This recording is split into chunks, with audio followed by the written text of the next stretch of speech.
Hi friends, എല്ലാവർക്കും വീണ്ടും പുതിയൊരു വീഡിയോയിലേക്ക് സ്വാഗതം. ഇന്ന് സൺഡേ ആണ്. നമ്മളൊരു ചോദ്യോത്തര പങ്ക്തി എപ്പിസോഡ് കഴിഞ്ഞ ഞായറാഴ്ച ആരംഭിച്ചായിരുന്നു. അതിൻ്റെ ബാക്കിയായിട്ടുള്ള വീഡിയോ സെക്കൻഡ് എപ്പിസോഡാണ് ഇന്ന് നിങ്ങളുമായിട്ട് പങ്കുവെക്കുന്നത്. ഇന്ന് ഞാൻ എടുത്തു വെച്ചേക്കുന്ന ചോദ്യങ്ങൾ എന്ന് പറയുന്നത് 3 ചോദ്യങ്ങളാണ്. ഒന്ന്, ഒരു വണ്ടി ഹമ്പിലൂടെ ഡ്രൈവ് ചെയ്യുമ്പോൾ എങ്ങനെ സ്ലോ ചെയ്ത് ഹമ്പിലൂടെ ഡ്രൈവ് ചെയ്യണം, അതോടൊപ്പം തന്നെ ഏത് ഗിയർ ആ സമയത്ത് സെലക്ട് ചെയ്യണം, എന്താണ് ഹമ്പ്, എന്താണ് ബമ്പ് എന്നുള്ളവയെക്കുറിച്ചുള്ള ഒരു വീഡിയോ. ഒപ്പം തന്നെ നമ്മളൊരു വണ്ടി ഡ്രൈവ് ചെയ്ത് പോകുന്ന സമയത്ത് ഹാഫ് ക്ലച്ച് എപ്പോഴൊക്കെയാണ് ഉപയോഗിക്കേണ്ടത്, അതോടൊപ്പം തന്നെ എന്താണ് ഹാഫ് ക്ലച്ചിൻ്റെ ബൈറ്റിംഗ് പോയിൻ്റ് എന്താണ്. പിന്നെ മൂന്നാമത്തെ ഒരു ചോദ്യം എന്ന് പറയുന്നത്, ഇടത് ചേർന്ന് നമ്മളൊരു വണ്ടി ഓടിക്കാനായിട്ട് പ്രത്യേകിച്ചും ടൗണിലെ തിരക്കുള്ള റോഡിലൊക്കെ ഓടിക്കുന്ന സമയത്ത് എന്തൊക്കെ കാര്യങ്ങൾ പ്രധാനമായിട്ട് ശ്രദ്ധിക്കണം, അത് ഏറ്റവും എളുപ്പത്തിൽ ഇടത് ചേർന്ന് വണ്ടി ഓടിക്കാൻ പ്രാക്ടീസ് ചെയ്യേണ്ട കാര്യങ്ങൾ എന്തൊക്കെയാണ്. അപ്പോൾ ഈ 3 ചോദ്യത്തിനുള്ള മറുപടികളാണ് ഇന്നത്തെ വീഡിയോയിൽ നിങ്ങളുമായിട്ട് പങ്കുവെക്കുന്നത്. അതുകൊണ്ട് തന്നെ നിങ്ങൾ വീഡിയോ ഒന്ന് പൂർണ്ണമായിട്ട് കാണാൻ ശ്രമിക്കുക. ഡ്രൈവിംഗ് പഠിച്ചു തുടങ്ങുന്ന തുടക്കക്കാരെ സംബന്ധിച്ച് നിങ്ങൾക്ക് ഇന്നത്തെ വീഡിയോ ഒരുപാട് ഗുണം ചെയ്യുന്നതാണ്. വീഡിയോ ഇഷ്ടപ്പെട്ടെങ്കിൽ മറക്കാതെ നമ്മളുടെ ചാനൽ സബ്സ്ക്രൈബ് ചെയ്യുക, വീഡിയോയ്ക്ക് ഒരു ലൈക്ക് തരിക, അതോടൊപ്പം തന്നെ ഈ വീഡിയോ നിങ്ങളുടെ കൂട്ടുകാരുടെ ഇടയിലേക്ക് ഷെയർ ചെയ്ത് നൽകുക. ആദ്യത്തെ ഒരു ചോദ്യം, എന്താണ് ബമ്പ്, എന്താണ് ഹമ്പ്, എന്താണ് സ്പീഡ് ടേബിൾ? നമുക്ക് പല ആൾക്കാർക്ക് സംശയമുള്ള ഒരു കാര്യമാണ്. എനിക്ക് സംശയം ഉണ്ടായിരുന്നു. നമ്മളും ഇത്തരത്തിലുള്ള വീഡിയോകളൊക്കെ ചെയ്യാൻ തുടങ്ങിയപ്പോഴാണ് ഈ കാര്യങ്ങളെക്കുറിച്ച് മനസ്സിലാക്കി തുടങ്ങിയത്. ഇനി എന്താണ് സ്പീഡ് ബമ്പ് എന്ന് പറയാം. അതായത് ഞാനിവിടെ ഒന്ന് നോട്ട് ചെയ്ത് വെച്ചിട്ടുണ്ട്. സ്പീഡ് ബമ്പ് എന്ന് ഉദ്ദേശിക്കുന്നത് നമ്മൾ ചെറിയ അപ്പാർട്ട്മെൻറ്റ് പോലെയുള്ള ഭാഗങ്ങളിലൂടെയൊക്കെ ഡ്രൈവ് ചെയ്യുമ്പോൾ റോഡിൽ കാണുന്ന ഏകദേശം ഒരു 10 മുതൽ 15 സെൻറ്റിമീറ്റർ വരെയൊക്കെ ഏകദേശം ഹൈറ്റിലൊക്കെ കാണുന്ന അത്തരത്തിലുള്ള ബമ്പുകളെയാണ് നമ്മൾ സ്പീഡ് ബമ്പ് എന്ന് ഉദ്ദേശിക്കുന്നത്. ഇനി എന്താണ് സ്പീഡ് ഹമ്പ് എന്ന് ചോദിച്ചു കഴിഞ്ഞാൽ അത് ബമ്പിനെ അപേക്ഷിച്ച് കുറച്ചും കൂടെ വൈഡായിട്ടിരിക്കും. അതായത് ഒരുപാട് ഹൈറ്റൊന്നും വരത്തില്ല, ഏകദേശം ഒരു 10 സെൻറ്റിമീറ്ററൊക്കെ ഹൈറ്റൊക്കെ വരത്തുള്ളൂ, പക്ഷെങ്കിൽ കുറച്ച് വൈഡായിട്ടിരിക്കും. അത്തരത്തിലുള്ളതാണ് സ്പീഡ് ഹമ്പ് എന്ന് പറയുന്നത്. അത് നമ്മൾ സാധാരണ ഓടിച്ചു പോകുന്ന റോഡുകളിലൊക്കെ നമുക്ക് കാണാനായിട്ട് സാധിക്കും. അത്തരത്തിലുള്ള സ്പീഡ് ഹമ്പിൽ കയറി കഴിയുമ്പോൾ ജസ്റ്റ് വണ്ടിയുടെ സ്പീഡ് ഒന്ന് കുറയും, എന്നാൽ പോലും നമുക്ക് ഒരുപാട് വാഹനത്തിന് ബുദ്ധിമുട്ടില്ലാത്ത രീതിയിൽ ഡ്രൈവ് ചെയ്തു പോകാനായിട്ട് സാധിക്കും. പിന്നെയുള്ളത് സ്പീഡ് ടേബിളാണ്. സ്പീഡ് ടേബിൾ എന്ന് പറയുന്നത് ആ വാക്കിൽ തന്നെയുണ്ട്. ഒരു ടേബിൾ പോലെ തന്നെ അത്രയും വീതിക്ക് ഒക്കെ വരുന്ന റോഡിൽ കാണുന്ന ഒരു ചതുരാകൃതിയിലുള്ള നല്ല വീതിയോടുകൂടിയ അത്യാവശ്യം ചെറിയ രീതിയിലുള്ള ഹൈറ്റുള്ള ആ ഒരു ഭാഗത്തെയാണ് സ്പീഡ് ടേബിൾ എന്നതുകൊണ്ട് ഉദ്ദേശിക്കുന്നത്. ഇനി നമ്മൾ ഒരു സ്പീഡ് ബമ്പ് അല്ലെങ്കിൽ ഹമ്പിലൂടെ ഡ്രൈവ് ചെയ്യുമ്പോൾ ഏത് ഗിയർ ഉപയോഗിക്കണം, എത്ര സ്പീഡിൽ പോകണം എന്നുള്ളതിനെക്കുറിച്ചൊന്ന് പറയാം. അതായത് നിങ്ങൾ മനസ്സിലാക്കേണ്ടത്, നമ്മളൊരു സ്പീഡ് ഹമ്പിൽ അല്ലെങ്കിൽ സ്പീഡ് ബമ്പിലൊക്കെ ഡ്രൈവ് ചെയ്ത് പോകുന്ന സമയത്ത് പ്രത്യേകിച്ച് നമ്മൾ ഓടിക്കുന്ന വണ്ടിയുടെ ഗ്രൗണ്ട് ക്ലിയറൻസ് മനസ്സിലാക്കിക്കൊണ്ട് വണ്ടി ഓടിക്കുക. അത് ഒന്നാമത്തെ ഒരു പോയിൻ്റ്. രണ്ടാമത്തെ ഒരു പോയിൻ്റ് എന്ന് പറയുന്നത്, നമ്മളുടെ വാഹനത്തിൻ്റെ ഉള്ളിൽ യാത്രക്കാരുണ്ടെങ്കിൽ ആ യാത്രക്കാരുടെ വെയിറ്റും അതോടൊപ്പം തന്നെ നമ്മൾ വാഹനവുമായിട്ട് വരുന്ന വണ്ടിയുടെ വേഗതയും ഒക്കെ മനസ്സിലാക്കി വേണം നമ്മൾ ഗിയർ സെലക്ട് ചെയ്യാൻ. ഇപ്പോൾ നമ്മുടെ വണ്ടിയിൽ യാത്രക്കാരൊന്നുമില്ല, അത്യാവശ്യം ഹൈറ്റൊക്കെ ഉള്ള ഒരു വണ്ടിയാണ്.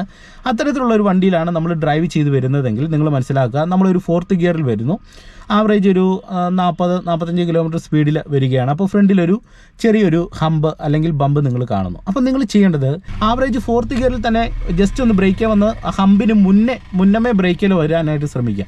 വന്ന് നമ്മൾ വണ്ടിയെ ജസ്റ്റ് ഒന്ന് സ്ലോ ചെയ്യുക. വണ്ടി പതുക്കെ ആ ഒരു ഹമ്പ് കയറി ഇറങ്ങിയതിന് ശേഷം വീണ്ടും നമുക്ക് ഈസി ആയിട്ട് ആക്സിലറേഷൻ കൊടുത്ത് സുഖമായിട്ട് തന്നെ വണ്ടി ഓടിച്ചു പോകാനായിട്ട് സാധിക്കും. എന്നാലും നമ്മളൊരു 4th ഗിയറിൽ വരുന്ന സമയത്ത് വണ്ടിയുടെ വേഗത കുറവാണ്, നമുക്ക് മുന്നിൽ മറ്റൊരു വാഹനമുണ്ട്. അങ്ങനെയുള്ള സാഹചര്യം വരുമ്പോൾ നമുക്ക് 4th നിന്ന് ഗിയർ ഒന്ന് ഡൗൺ ചെയ്ത് മുന്നിൽ പോകുന്ന വാഹനത്തിൻ്റെ വേഗതയ്ക്ക് അനുയോജ്യമായിട്ട് നമ്മുടെ വണ്ടിയുടെ സ്പീഡ് കുറച്ചെങ്കിൽ മാത്രമേ നമുക്ക് ആ ഒരു ഹമ്പ് നമുക്ക് വളരെ സുഖകരമായിട്ട് തന്നെ കയറി ഇറങ്ങി പോകാനായിട്ട് സാധിക്കൂ. ഇല്ലെങ്കിൽ നമുക്ക് തീർച്ചയായിട്ടും ഒരു 4th ഗിയറിലോ 3rd ഗിയറിലോ ആവറേജ് ചെറിയ വീതി കൂടിയ ഹമ്പുകൾ നമുക്ക് കയറി ഇറങ്ങി പോകാനായിട്ട് സാധിക്കും. പ്രത്യേകിച്ച് ഒരു നിരപ്പ് റോഡിലാണെങ്കിൽ വളരെ ഈസി ആയിട്ട് തന്നെ പോകാനായിട്ട് സാധിക്കും. ഇനി നമ്മുടെ വണ്ടിയുടെ വേഗത തീർത്തും കുറഞ്ഞു വരുന്ന സിറ്റുവേഷനിലാണെങ്കിൽ തീർച്ചയായിട്ടും അത്തരത്തിലുള്ള സാഹചര്യങ്ങളിൽ നമ്മൾ ഇപ്പോൾ 3rd പോകുന്നതെങ്കിൽ വീണ്ടും ഗിയർ ഒന്ന് ഡൗൺ ചെയ്ത് 2nd ഗിയറിലേക്ക് ഇട്ട് കൊടുക്കുക.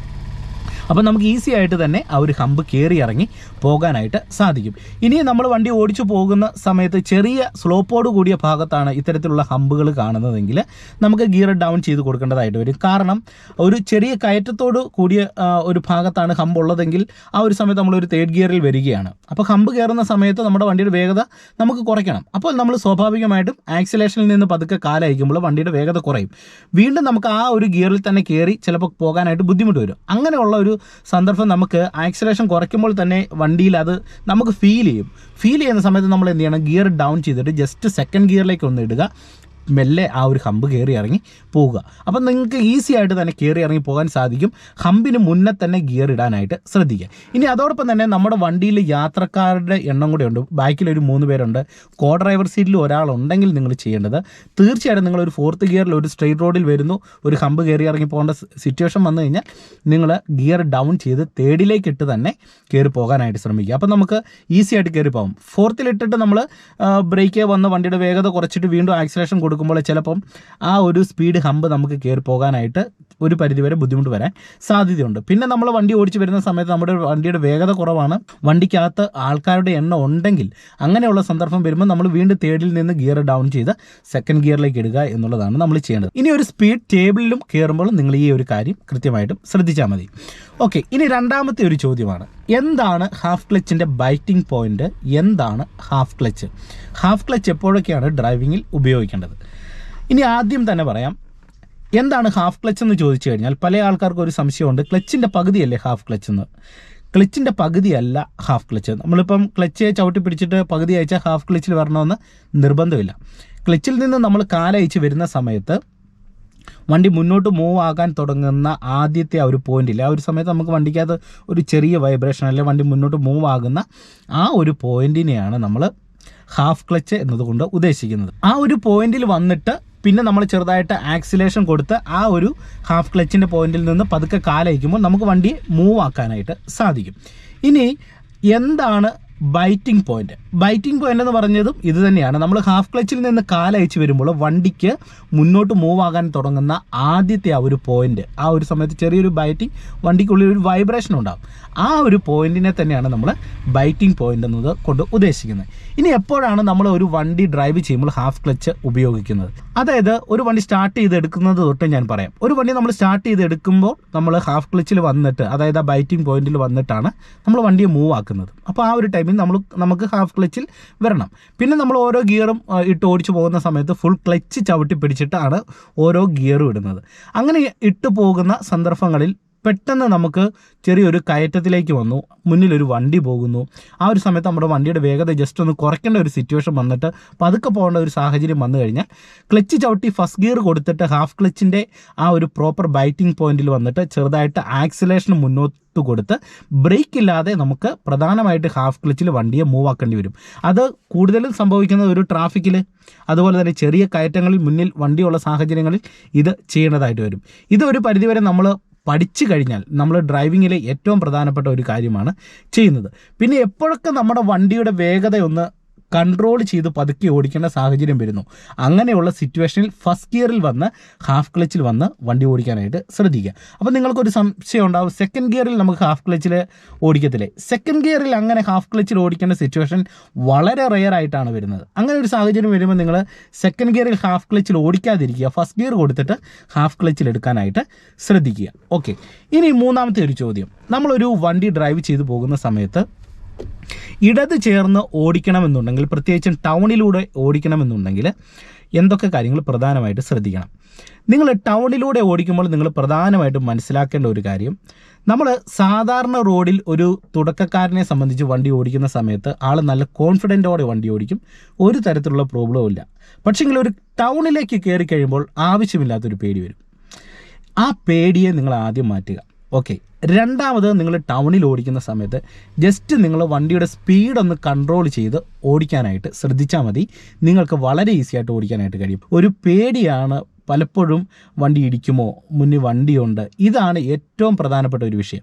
അത് തന്നെ നിങ്ങൾ മാറ്റിക്കഴിഞ്ഞാൽ ഏറ്റവും മികച്ച രീതിയിൽ വണ്ടി ഓടിക്കാൻ കഴിയും. കാരണം ഞാൻ ഒരുപാട് പേർക്ക് ക്ലാസ് എടുത്ത് കൊടുക്കുന്ന സമയത്ത് ഞാൻ പറയുന്ന ഒരു കാര്യമാണ്, പല ആൾക്കാർ ഇത് അങ്ങനെ ചെയ്തു തുടങ്ങിയപ്പോൾ അവർക്ക് ആ ഒരു ബുദ്ധിമുട്ട് മാറിയിട്ടുണ്ട്. കാരണം നോർമൽ റോഡിൽ നല്ല രീതിയിൽ ഓടിക്കും, പെട്ടെന്നൊരു കുറച്ച് വണ്ടിയും ബഹളമൊക്കെ വരുന്ന സമയത്ത് പിന്നെ മൈൻഡ് പെട്ടെന്ന് മാറി ടൗണിൽ ഓടിക്കുന്ന ഒരു ഇതാണ്. ആ ഒരു സമയത്ത് എന്ത് ചെയ്യും, വളരെ പേടിച്ചൊക്കെയാണ് ഓടിക്കുന്നത്. ആ ഒരു സമയത്ത് നിങ്ങൾ പേടി ഒഴിവാക്കിയിട്ട് കുറച്ച് ശ്രദ്ധിച്ച് ഓടിക്കാനായിട്ട് ശ്രദ്ധിക്കുക. ഇനി ഇടത് ചേർന്ന് ഓടിക്കുമ്പോൾ നിങ്ങൾ പ്രധാനമായിട്ട് ശ്രദ്ധിക്കേണ്ട 1-2 പോയിന്റ് പറയാം. അതായത് നമ്മൾ ലെഫ്റ്റ് സൈഡ് ചേർന്ന് ഓടിക്കാനായിട്ട് നിങ്ങൾ ടൗണിൽ ഓടിക്കുന്ന സമയത്ത് മാക്സിമം നിങ്ങളൊരു സെക്കൻഡ് തേർഡ് ഗിയർ വരെ ഇട്ട് ഓടിക്കുക.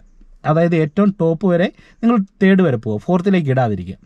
എന്നിട്ട് വണ്ടി നമുക്ക് എപ്പോഴൊക്കെ സ്ലോ ചെയ്യേണ്ട സിറ്റുവേഷൻ വരുന്നു അപ്പോഴൊക്കെ നമ്മൾ എന്ത് ചെയ്യണം, ജസ്റ്റ് ക്ലച്ച് ചവിട്ടി സ്ലോ ചെയ്യുന്ന സാഹചര്യങ്ങളിൽ സെക്കൻഡ് ഗിയറിലേക്ക് ഇട്ടിട്ട് ഓടിക്കുക.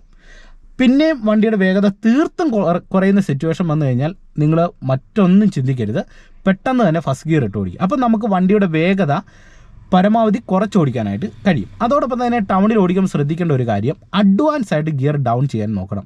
ഇപ്പോൾ നമ്മൾ ഫസ്റ്റ് കൊടുത്തെടുക്കുന്നു, പെട്ടെന്ന് സെക്കൻഡിലേക്ക് ഇടുന്നു, തേർഡിലിട്ട് പോകുന്നു, മുന്നിലൊരു വാഹനം വന്നു, പെട്ടെന്ന് നമ്മുടെ വണ്ടിയുടെ സ്ലോ ചെയ്യേണ്ട സിറ്റുവേഷൻ വന്നു കഴിഞ്ഞാൽ പെട്ടെന്ന് സ്ലോ ചെയ്യുക, അഡ്വാൻസ് തന്നെ സെക്കൻഡ് ഗിയറിലേക്ക് ഇട്ട് ക്ലച്ചേ നയിച്ച് പോവുക. അങ്ങനെ ഓടിച്ചു കഴിയുമ്പോഴത്തേന് വണ്ടി ടൗണിൽ ഓഫ് ആകത്തില്ല. നമ്മൾ ബ്രേക്കിലൊക്കെ വന്ന് വണ്ടി സ്ലോ ചെയ്തിട്ട് ഒരു ടൈം കഴിഞ്ഞിട്ടാണ് ഗിയർ ഇട്ടിട്ട് ക്ലച്ച് നിന്ന് എടുക്കുന്നതെങ്കിൽ പെട്ടെന്ന് വണ്ടിയുടെ റണ്ണിങ് തീർത്തും കുറഞ്ഞിട്ട് വണ്ടി ടൗണിൽ ഓഫായി പോകാനുള്ള സാധ്യതകൾ കൂടുതലാണ്. അപ്പം ഇടത് ചേർന്ന് ഓടിക്കണമെന്നുണ്ടെങ്കിൽ വണ്ടിയുടെ വേഗത കുറയ്ക്കാനായിട്ട് ഗിയർ ഡൗൺ ഷിഫ്റ്റിംഗ് ഈ ഒരു മെത്തേഡിൽ ചെയ്യാനായിട്ട് ശ്രദ്ധിക്കുക. അതോടൊപ്പം തന്നെ ടൗണിൽ ഓടിച്ചു പോകുന്ന സമയത്ത് ചിലപ്പോൾ സൈഡിലൊക്കെ വണ്ടി പാർക്ക് ചെയ്ത് കിടപ്പുണ്ടാകും. അപ്പം നിങ്ങൾ പ്രധാനമായിട്ട് ശ്രദ്ധിക്കേണ്ടത്, മുന്നിലൊരു വണ്ടി പാർക്ക് ചെയ്ത് കിടപ്പുണ്ട്, ഓപ്പോസിറ്റ് സൈഡിൽ നിന്നൊരു വണ്ടി വരുന്നുണ്ട്. അപ്പം നമുക്ക് ഇതിൻ്റെ ഇടയിലൂടെ പോകേണ്ട ഒരു സാഹചര്യം വരുന്നു. അപ്പം നിങ്ങൾ ചെയ്യേണ്ട ഒരു കാര്യം, മുന്നിൽ പാർക്ക് ചെയ്ത വണ്ടിയുടെ അടുത്ത് വന്ന് തിരിയാതിരിക്കാനായിട്ട് ശ്രദ്ധിക്കുക. അടുത്ത് വന്ന് തിരിഞ്ഞാൽ ചിലപ്പോൾ നമ്മുടെ വണ്ടിയുടെ സൈഡ് തട്ടും. അപ്പോൾ എന്ത് ചെയ്യണം, മുന്നിലൊരു വണ്ടി കിടപ്പുണ്ടെങ്കിൽ ആ കിടക്കുന്ന വണ്ടിയുമായിട്ട് അത്തരത്തിലുള്ളൊരു വണ്ടി നമ്മുടെ വണ്ടിയുടെ മുന്നിലുണ്ട്, അതിനുള്ളൊരു സ്പേസ് ഇട്ടിട്ട് നേരത്തെ തിരിഞ്ഞ് കയറാനായിട്ട് ശ്രദ്ധിക്കുക. അപ്പോൾ നമുക്ക് മുന്നിലൊരു വണ്ടി ഉണ്ടെങ്കിലും ആ വണ്ടിയെ തട്ടാതെ ഈസി ആയിട്ട് തന്നെ തിരിഞ്ഞ് കയറാം. തിരിഞ്ഞ് കയറി സൈഡിൽ പാർക്ക് ചെയ്ത വണ്ടിയെ പൂർണ്ണമായിട്ട് കവർ ചെയ്തതിന് ശേഷം ഉടൻ തന്നെ ഓടിക്കരുത്. പല ആൾക്കാരും വണ്ടിയുടെ ഫ്രണ്ട് ഭാഗം ഒന്ന് കവർ ചെയ്തതിന് ശേഷം ഓടിച്ചു തുടങ്ങും. അപ്പോൾ വണ്ടിയുടെ സൈഡ് എന്ത് ചെയ്യും, തട്ടും. അപ്പോൾ എന്ത് ചെയ്യണം, പൂർണ്ണമായിട്ട് നമ്മുടെ വണ്ടി മുന്നിൽ കിടക്കുന്ന വണ്ടിയെ കവർ ചെയ്തിട്ട് ലെഫ്റ്റ് സൈഡിലേക്ക് വരിക. ഈ ഒരു പോയിന്റ് നിങ്ങൾ കൃത്യമായിട്ട് ഓർക്കുക. ഒപ്പം മുന്നിൽ സൈഡിലൂടെ യാത്ര ചെയ്യുന്ന യാത്രക്കാരുണ്ടെങ്കിൽ നിങ്ങൾ ശ്രദ്ധിക്കേണ്ട ഒരു പോയിന്റ് എന്ന് പറയുന്നത്, കുറച്ച് നേരത്തെ ഹോൺ അടിച്ചു കൊടുക്കുക.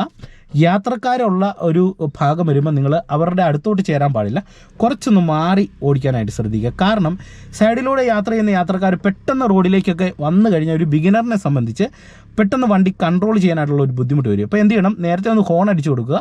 യാത്രക്കാരെയൊക്കെ കണ്ടു കഴിഞ്ഞാൽ ജസ്റ്റ് ഒന്ന് കുറച്ച് അവരോട് ഒത്തിരി ചേരാതെ ഇച്ചിരി സ്പേസ് ഇട്ടിട്ട് കയറി പോകാനായിട്ട് നിങ്ങൾ ശ്രദ്ധിക്കുക. ഇനി ലെഫ്റ്റ് സൈഡ് ചേർന്ന് ഓടിക്കാനായിട്ട് ഞാൻ പല വീഡിയോകളിൽ പറഞ്ഞതുപോലെ തന്നെ നമ്മൾ ഫ്രണ്ടിലിട്ടേക്കുന്ന ഒരു പ്രത്യേകിച്ച് ടൗണിലൊക്കെ ലെഫ്റ്റ് സൈഡിലൊക്കെ വൈറ്റ് ലൈൻ കൊടുത്തിട്ടുണ്ട്. ഏകദേശം ആ ഒരു വൈറ്റ് ലൈനിലേക്ക് നമ്മൾ നോക്കി ഓടിക്കുക. ഡാഷ്ബോർഡിൻ്റെ സെൻറ്ററും കൂടെ നോക്കുക. ഈ ഒരു കാര്യം നമ്മൾ ഒരു പരിധിവരെ ശ്രദ്ധിച്ചു കഴിഞ്ഞാൽ നമുക്ക് ഒരു വണ്ടി ടൗണിലൊക്കെ നമുക്ക് ഏറ്റവും മികച്ച രീതിയിൽ തന്നെ ഓടിക്കാൻ കഴിയുന്നതാണ്. അപ്പോൾ ഇന്നത്തെ എപ്പിസോഡിൽ ഈ 3 ചോദ്യങ്ങൾക്കുള്ള മറുപടികൾ നിങ്ങളുമായിട്ട് ഞാൻ പങ്കുവച്ചു. തീർച്ചയായിട്ടും നിങ്ങൾ ഡ്രൈവ് ചെയ്യുന്ന സമയത്ത് ഈ കാര്യങ്ങൾ ഇനിയൊന്ന് ശ്രദ്ധിക്കാനായിട്ട് ശ്രമിക്കുക. വീണ്ടും നമുക്ക് അടുത്ത സൺഡേയിൽ വളരെ പ്രധാനപ്പെട്ട 3 ചോദ്യങ്ങൾക്കുള്ള മറുപടികൾ നിങ്ങളുമായിട്ട് പങ്കുവെക്കാം. നിങ്ങളുടെ സംശയങ്ങൾ തീർച്ചയായിട്ടും നിങ്ങൾ കമൻറ്റ് ബോക്സിൽ രേഖപ്പെടുത്തുക. അതിനകത്ത് സൺഡേ എപ്പിസോഡിൻ്റെ ആ ഒരു കാര്യം കൂടെ നിങ്ങൾ ജസ്റ്റ് ഒന്ന് പറഞ്ഞിട്ട് കമൻറ്റ് ചെയ്യുക. അപ്പോൾ തീർച്ചയായിട്ടും എനിക്കത് കുറച്ചും കൂടെ മനസ്സിലാക്കി അടുത്ത ഓരോ എപ്പിസോഡിൽ വീഡിയോകളായിട്ട് ചെയ്തിടാനായിട്ട് കഴിയുന്നതാണ്. അപ്പോൾ ഇന്നത്തെ വീഡിയോ നിങ്ങൾക്ക് ഇഷ്ടമായെങ്കിൽ മറക്കാതെ നമ്മളോട് ചാനൽ സബ്സ്ക്രൈബ് ചെയ്യുക, വീഡിയോയ്ക്ക് ഒരു ലൈക്ക് തരിക. അതോടൊപ്പം തന്നെ ഈ വീഡിയോ നിങ്ങളോട് കൂട്ടുകാരുടെ ഇടയിലേക്ക് ഷെയർ ചെയ്ത് നൽകുക. ഒപ്പം നമ്മുടെ ഫേസ്ബുക്ക്, ഇൻസ്റ്റാഗ്രാം പേജും കൂടെ നിങ്ങളൊന്ന് ഫോളോ ചെയ്ത് നൽകുക. വീണ്ടും നമുക്ക് മറ്റൊരു വീഡിയോയുമായിട്ട് അടുത്തൊരു ദിവസം കാണാം. Okay, by.